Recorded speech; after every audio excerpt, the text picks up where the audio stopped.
कल्पना करो, धूल और गैस का एक विशाल घूमता हुआ बादल। यह हमारा सौर मंडल है, 4.5 अरब साल पहले। गुरुत्वाकर्षण सब कुछ एक साथ खींचता है। केंद्र हमारा सूर्य बन जाता है। इसके चारों ओर पदार्थ के छोटे छोटे गुच्छे आपस में टकराते हैं और चिपक जाते हैं। इस तरह पृथ्वी का जन्म होता है। शुरुआती पृथ्वी एक हिंसक जगह है। यह पिघली हुई चट्टान का एक गोला है जिस पर लगातार क्षुद्र ग्रहों और धूमकेतुओं की बमबारी हो रही है। तापमान बहुत गर्म है, न कोई महासागर है, न कोई वातावरण, केवल एक उग्र परिदृश्य। लेकिन लाखों वर्षों में पृथ्वी ठंडी होने लगती है। सतह ठोस होकर एक परत बन जाती है। ज्वालामुखी फटने से निकली जल वाष्प पहले बादलों का निर्माण करती है। सहस्राब्दियों तक बारिश होती है, उन बेसिनों को भरना जो हमारे महासागर बनेंगे। यह पृथ्वी की अविश्वसनीय यात्रा की शुरुआत है। अरबों वर्षों से फैली एक कहानी, एक उग्र जन्म से लेकर उस जीवंत ग्रह तक जिसे हम आज घर कहते हैं। हेडियन इयोनन, जिसका नाम ग्रीक अंडरवर्ल्ड हेड्स के नाम पर रखा गया है, उचित फॉर्म से नामित है। यह अवधि 4.5 से 4 अरब साल पहले की तीव्र गर्मी और ज्वालामुखी गतिविधि का समय है। पृथ्वी की सतह पिघली हुई चट्टान और ज्वालामुखी विस्फोटों का लगातार बदलता हुआ परिदृश्य है। वातावरण कार्बन डाइऑक्साइड, नाइट्रोजन और जल वाष्प से भरा है। कोई मुक्त ऑक्सीजन नहीं है। यह जहरीला मिश्रण आज हमें ज्ञात अधिकांश जीवन रूपों के लिए घातक होगा। फिर भी कठोर परिस्थितियों के बावजूद कुछ उल्लेखनीय हो रहा है। जीवन के निर्माण खंड, सरल कार्बनिक अणु प्रारंभिक महासागरों के आदिम सूप में बन रहे हैं। हेडियन इयोन अराजकता और परिवर्तन का समय है, जो स्वयं जीवन के उद्भव के लिए मंच तैयार करता है। आर्कियन इयोनन 4 से 2.5 अरब साल पहले तक फैला हुआ पृथ्वी के इतिहास में एक महत्वपूर्ण क्षण का प्रतीक है, जीवन का उद्भव। महासागरों की गहराई में गर्मी और रसायनों का उत्सर्जन करने वाले हाइड्रोथर्मल वेंट्स के पास पहले एकल कोशिका वाले जीव दिखाई देते हैं। ये प्रारंभिक जीवन फॉर्म प्रोकैरियोट्स हैं, एक नाभिक के बिना सरल कोशिकाएं। वे एक स्ट्रोमोफाइल हैं, ऐसे वातावरण में फलते फूलते हैं जो अन्य जीवों के लिए घातक होंगे। वे रसायन संश्लेषण द्वारा जीवित रहते हैं, भोजन का उत्पादन करने के लिए रासायनिक प्रतिक्रियाओं से ऊर्जा का उपयोग करते हैं। लाखों वर्षों में ये प्रारंभिक जीवन फॉर्म विकसित और विविधतापूर्ण होते हैं। वे प्रकाश संश्लेषण विकसित करते हैं, ऊर्जा में कार्बन डाइऑक्साइड और पानी को परिवर्तित करने के लिए सूर्य के प्रकाश का उपयोग करते हुए एक उपोत्पाद के फॉर्म में ऑक्सीजन जारी करते हैं। ये ऑक्सीजन शुरू में अधिकांश जीवन रूपों के लिए जहरीली, धीरे धीरे वातावरण में जमा हो जाती है, जो पृथ्वी पर जीवन के पाठ्यक्रम को हमेशा के लिए बदल देती है। प्रोटेरोजॉइक इयोनन 2.5 अरब से 541 मिलियन वर्ष पहले तक नाटकीय परिवर्तन का समय है।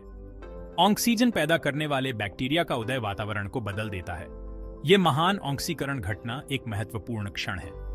ऑक्सीजन अधिक जटिल यूकेरियोटिक कोशिकाओं के विकास की अनुमति देता है, जिनमें एक नाभिक होता है जिसमें उनका डीएनए होता है। ये कोशिकाएं सभी बहुकोशिकीय जीवन का आधार बनती हैं। प्रोटेरोजॉइक के अंत में पहले बहुकोशिकीय जानवर दिखाई देते हैं। ये सरल, कोमल शरीर वाले जीव हैं, जैसे स्पंज और जेलीफिश। वे जीवन की जटिलता में एक बड़ी छलांग का प्रतिनिधित्व करते हैं। प्रोटेरोजॉइक कैम्ब्रियन विस्फोट के लिए मंच तैयार करता है, जीवन के तेजी से विविधीकरण की अवधि, जो फेनरोजॉइक इयोनन की शुरुआत का प्रतीक है। खंड 5, पैलियोजॉइक युग, कैम्ब्रियन विस्फोट और मछली का युग। पैलियोजॉइक युग 541 मिलियन वर्ष पहले शुरू हुआ, जीवन के अविश्वसनीय विविधीकरण का समय है। कैम्ब्रियन विस्फोट इस युग की शुरुआत में अपेक्षाकृत कम अवधि महासागरों में जीवन रूपों की संख्या और प्रकारों में विस्फोट देखता है। कठोर गोले, कंकाल और जटिल शरीर योजनाओं वाले जीव विकसित होते हैं। ट्राइलोबाइट्स अपने खंडित शरीर और कठोर एक्सोस्केलेटन के साथ प्रचुर मात्रा में हो जाते हैं। पहले कशेरुक, रीढ़ की हड्डी वाले जानवर दिखाई देते हैं। इस युग में मछली का विकास भी देखा जाता है, जो समुद्र पर हावी होने वाले पहले कशेरुक थे। जबड़े रहित मछली से लेकर कार्टिलाजिनस शार्क और किरणों तक महासागर विभिन्न प्रकार के समुद्री जीवन से भरे हुए हैं। पृथ्वी पर जीवन के इतिहास में पैलियोजॉइक महान परिवर्तन और नवाचार का समय है। खंड 6, पेलियोजोइक युग जीवन ने भूमि पर विजय प्राप्त की। पेलियोजोइक युग सिर्फ महासागरों से संबंधित नहीं है, जीवन भूमि पर एक साहसिक कदम उठाता है। पौधे अग्रणी हैं, उसके बाद आर्थ्रोपोड, कीड़े और मकड़ियों के पूर्वज हैं। उभयचर मछली के वंशज जो जमीन पर चले गए, हवा में सांस लेने और पानी और जमीन दोनों में रहने की क्षमता विकसित करते हैं। यह युग पर्मियन ट्राइसिक विलुप्ति घटना के साथ समाप्त होता है, जो पृथ्वी के इतिहास में सबसे बड़ा सामूहिक विलुप्ति है। ज्वालामुखी विस्फोट और जलवायु परिवर्तन 90% से अधिक समुद्री प्रजातियों और 70% स्थलीय प्रजातियों का सफाया कर देते हैं। खंड 7 मेसोजोइक युग डायनासोर का शासन। मेसोजोइक युग 252 मिलियन वर्ष पहले शुरू हुआ सरीसृपों का युग है। डायनासोर जीवित सरीसृपों से विकसित होकर भूमि पर हावी हो गए। वे शक्तिशाली टायरानोसोरस रेक्स से लेकर लंबी गर्दन वाले ब्रैचियोसॉरस तक आकार और आकार की एक विस्तृत श्रृंखला में विविधता लाते हैं। मेसोजोइक पक्षियों के विकास को देखता है पंख वाले डायनासोर के वंशज। पेट्रोसौर उड़ने वाले सरीसृप आसमान पर राज करते हैं। महासागरों में इक्थियोसॉर्स और प्लेसियोसॉर्स समुद्री सरीसृप पनपते हैं।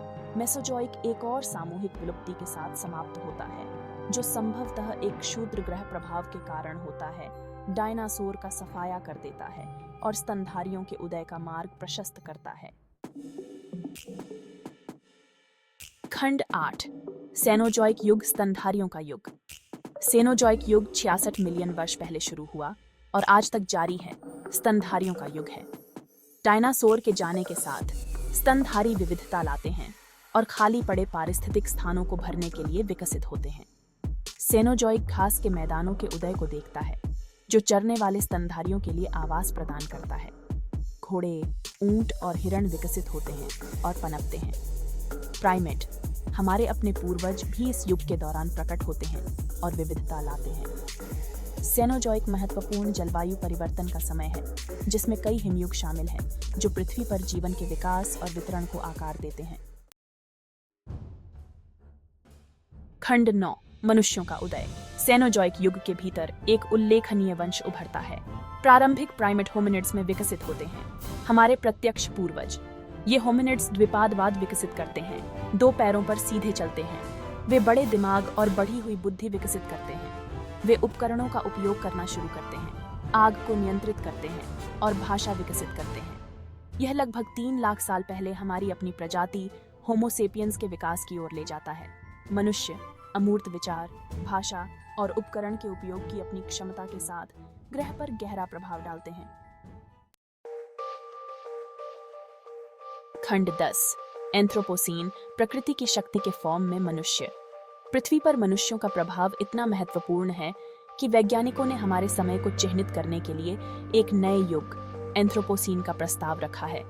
यह युग ग्रह में मानव प्रेरित परिवर्तनों द्वारा विशेषता है। औद्योगिकरण, कृषि और जनसंख्या वृद्धि, वनों की कटाई, प्रदूषण और जलवायु परिवर्तन की ओर ले जाती है। हम ग्रह के ताने बाने को बदल रहे हैं, वातावरण, महासागरों और पारिस्थितिक तंत्र को प्रभावित कर रहे हैं। एंथ्रोपोसीन हमारे ग्रह के भंडारी के फॉर्म में हमारे पास मौजूद अपार जिम्मेदारी पर प्रकाश डालता है। खंड 11 निष्कर्ष। हमारे हाथ में पृथ्वी का भविष्य। अपने उग्र जन्म से लेकर उस जीवंत ग्रह तक जिसे हम घर कहते हैं, पृथ्वी का इतिहास परिवर्तन की शक्ति और जीवन की परस्पर इंटरकनेक्टिविटी का प्रमाण है। हम इस भव्य कहानी का हिस्सा हैं, एक ऐसी प्रजाति जो हमारे ग्रह के भविष्य को आकार देने की क्षमता रखती है। आज हम जो चुनाव करते हैं, वे आने वाली पीढ़ियों के लिए पृथ्वी की कहानी का निर्धारण करेंगे। अपने ग्रह के अतीत को समझकर हम उसके भविष्य की रक्षा के लिए सूचित निर्णय ले सकते हैं। यह सुनिश्चित करने की जिम्मेदारी हमारी है कि पृथ्वी सभी जीवन के लिए एक जीवंत और समृद्ध घर बनी रहे।